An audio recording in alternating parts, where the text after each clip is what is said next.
আমরা দেখছি টার্কিকে এখন সবুজ খাবার দেওয়া হয়েছে।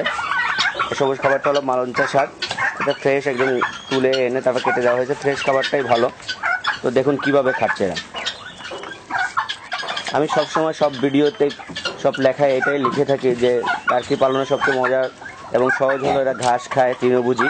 তৃণভোজী খাওয়া হওয়ার কারণে আমাদের উৎপাদন কস্ট অনেক কমে যায়। আর উৎপাদন কস্ট কমে গেলে এটা আপনি যখন বাণিজ্যিকভাবে আরও প্রসারিত হবে তখন আসলেই সবাই প্রফিটেবল হবে এবং খাদ্য সংস্থানের জন্য চিন্তা করতে হবে না। কোনো কোম্পানির কাছে, ফুড কোম্পানির কাছে জিম্মি হতে হবে না যে খাবার নেই, খাবারের দাম বেশি। আপনি চাইলে নিজে উৎপাদন করেই খাবারটা সংগ্রহ করতে পারবেন। আর আমাদের দেশে এইসব খাবার এমনি হয়ে যায়, অ্যারেঞ্চা শাক, কলমি শাক, মালঞ্চা শাক, তারপর আপনার ঘাস, নরম ঘাসগুলো এমনিতেই হয়। একটু সুন্দর জায়গায় একটু বৃষ্টি একটু পানি করেই হয়। তারপর যদি আপনি এই ঘাসগুলো চাষাবাদ করেন আরও ভালো হয়। অর্থাৎ সবসময় খেয়াল রাখবেন যতটুকু প্রাকৃতিক ফুড খায় না এবং প্রাকৃতিক ফুড দেওয়ার ফলে তার স্বাস্থ্যটাও ভালো থাকে। সেক্ষেত্রে কিন্তু কখনো কখনো আমরা দানাদার খাবার দিই এই কারণে যে দানাদার খাবার তাদের লাগে, তাদের গ্রোথটা ভালো হওয়ার জন্য, পুষ্টিটা বেশি পাওয়ার জন্য। সবজি আপনি সবসময় দিতে পারেন, সবজিটাকে প্রধান হিসেবে রাখতে পারেন। আর দানাদার খাদ্য আপনি দিতে পারেন ডেলি 100 গ্রাম করে। অনেকেরই প্রশ্ন থাকে টার্কি কী খায়। আমাকে অনেকেই ফোন করে জানতে চান টার্কি কী খায়। সেক্ষেত্রে তাদেরকে আমি বলতে চাই টার্কি যেটা খায়, টার্কি তৃণভোজী, সেটা সবসময় বলে থাকি টার্কি তৃণভোজী। আপনার 50 থেকে 70% পর্যন্ত ঘাস দিতে পারেন তাদেরকে। নর্মাল যে টার্কিগুলো আপনি পালবেন তাদেরকে 50 থেকে 70% ঘাস দিতে পারবেন, কোনো সমস্যা নেই। এবং এরা খুব বেশি ঘাস খায়। আর দানাদার খাবার ভিতরে আমরা যেটা দিই, আমরা 10 কেজি একটা খাবার বানাই। সেই খাবারটা হলো, এটা আমি আর একটু পরে বলতেছি আপনাদেরকে। যখন দানাদার খাবারটা মিশাবে তখন আমি দেখিয়ে দেবো, এটার জন্য আলাদা একটা ভিডিও করবো আপনাদের জন্য। তো ঘাস যাচ্ছে, আমরা আরেকটা রুমে যাই।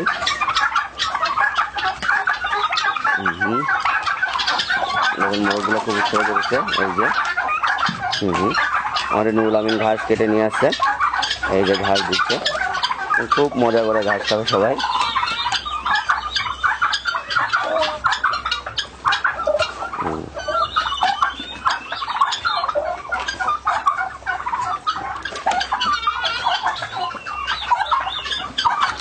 এখানে প্রায় 30টি টার্কির জন্য আমরা 30 কেজির মতো। কতটুকু লাগে আমিন, কতটুকু এক বালতিতে কতটুকু ঘাস থাকে? 15 কেজি, 10-12 কেজি। তো দেখা যায় যে আমরা 30টার জন্য 10-12 কেজি ঘাস লাগে। এবং এটা সম্পূর্ণ ফ্রি সোর্সে আমরা পাই। এইটা আমাদের লাগাইতে হয় না, ইয়ে করতে হয় না, এটা এমনি এমনিই হয়।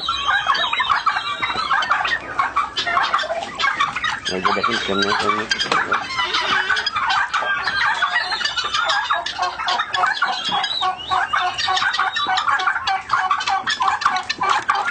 মজার ব্যাপার হলো তিতির যেটা আছে আমাদের দেশে, গিনি ফাউল কিংবা তিতির, চায়না মুরগি বলি, এরাও এই সেম ফুড হ্যাবিট। তো আপনি একটা টার্কি খামার ভিতরে যদি 5-6টা তিতির ছেড়ে দেন, খাবার অপচয় খুব কম হবে। তারা আপনার এই মাসের কাজ করে যে খাবারগুলো নিচে পড়ে থাকবে সেগুলো খেয়ে ফেলে। এটা আপনার খাবার অপচয় কম হবে এবং ওগুলো এই খাবার খেয়েই বেড়ে যাবে।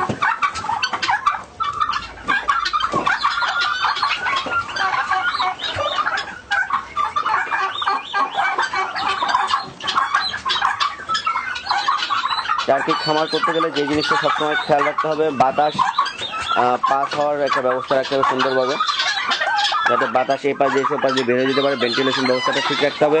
এবার তাহলে আপনি অল্প জায়গায় বেশি টার্কি পালন করতে পারবেন। অক্সিজেন, পর্যাপ্ত অক্সিজেন সরবরাহ করতে হবে।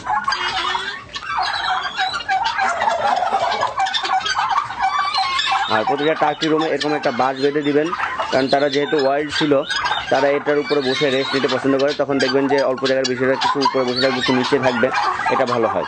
এটা আমরা করি। যেমন দেখেন এখন তিতিরগুলো উপরে উঠে রেস্ট নিচ্ছে, টার্কিগুলো খাচ্ছে। আবার টার্কির খাবার শেষ হয়ে গেলে টার্কিগুলো যখন ওদিকে চলে যাবে, উদ্দিষ্ট খাবারগুলো তিতিরগুলো এসে খেয়ে নেবে।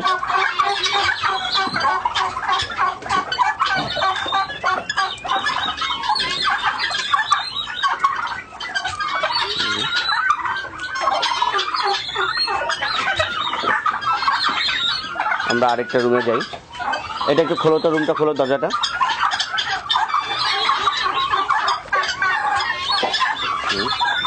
এই রুমে কিছু সেমি অ্যাডাল্ট আছে, সেমি অ্যাডাল্টগুলো থাকে।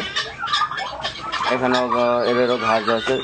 এটা সকালবেলার খাবার, সবাইকেই ঘাস দেওয়া হয় মূলত। এই যে খাচ্ছে।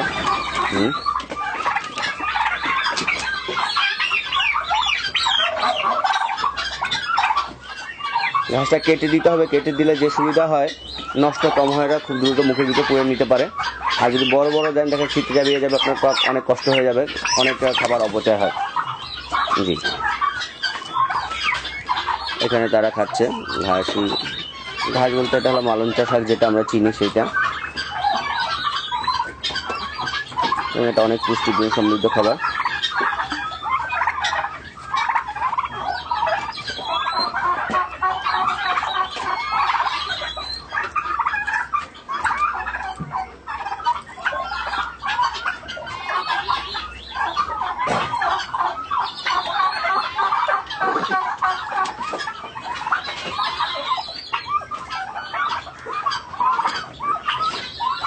এই ঘাস দেওয়ার পরে এদেরকে পানি দেওয়া হবে, তখন এরা পানি খাবে সবাই।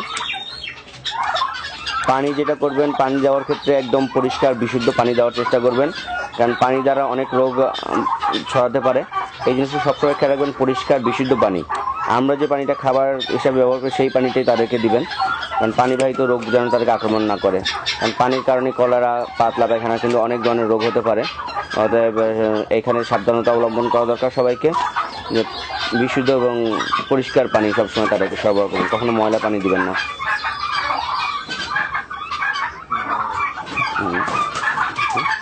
খাবার খেয়ে ফ্রেশ মুডে আছে, এখন দেখা যাচ্ছে অনেকগুলো মারামারি করতেছে। তো এই সময় একটু খেয়াল রাখতে হবে যাতে জখম না হয়, যেহেতু আমরা ফার্মিং করতেছি। একটু মারামারি করে মোরগ করতে অন্য রুমে দিয়ে দাও। ওই রুমের মোরগ মানে এই রুমে চলে আসছে না? হ্যাঁ, তো দেখা যায় যে অন্য রুমের মোরগ কোনো কারণে যদি অন্য রুমে চলে আসে, তখন তাদের নেতৃত্বের একটা লড়াই লাগে, ক্ষমতার দর্পণে তারা দেখা যায় মারামারি শুরু করে দেয়। তো সেই ক্ষেত্রে একটু খেয়াল রাখতে হবে যাতে জখম না হয়ে যায়, মোরগগুলো সরিয়ে দিতে হবে। দেখি মাশাআল্লাহ মোরগগুলো অনেক বড় হয়ে গেছে খুব দ্রুত।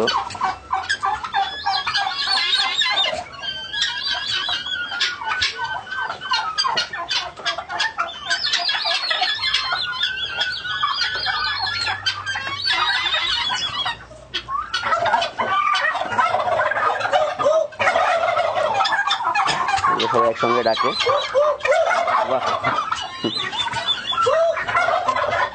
ডাকে খাওয়ায়, সবাই একসঙ্গে ডাকে, ভালো লাগে ডাকটা। দেখি আমরা পৃথিবীগুলো কি সুন্দর বসে আছে।